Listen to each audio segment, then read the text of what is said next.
অৰুণোদয় হৈছিলে 1846 চনত। তাৰ মাত্ৰ 8 বছৰ আগত হৈছিল টাইমছ অফ ইণ্ডিয়া, মানে 1838 চনত। 8 বছৰ পিছতে অৰুণোদয় হ'ল।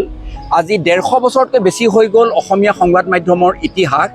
কিন্তু অসমীয়া সংবাদ মাধ্যমে যিটো পৰ্যায় পাব লাগিছিল, কিয়নো মই প্ৰত্যক্ষভাৱেও মই মিডিয়াৰ লগত জড়িত আছিলোঁ, দেখিছোঁ যে বেলেগ বেলেগ সংবাদ মাধ্যমে যিটো পৰ্যায় আজিৰ তাৰিখত পাইছে, আমাৰ অসমীয়া সংবাদ মাধ্যমে আচলতে তেনেকুৱা এটা পৰ্যায় পাব লাগিছিল।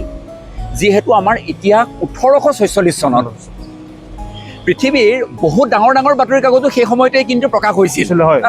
তো তেনেস্থলত যদিও আমাৰ এইটো এটা ৰিজনেল লেংগুৱেজৰ সংবাদ মাধ্যম হয়, তৎসত্ত্বেও বিভিন্ন কাৰ্যকলাপ, ইয়াৰ বিভিন্ন পদ্ধতি, ইয়াৰ ফাংচনিং সকলোবিলাক কিন্তু এটা নেক্সট লেভেল বুলি আমি যিটো কওঁ, সেই পৰ্যায়টো পাব লাগিছিল।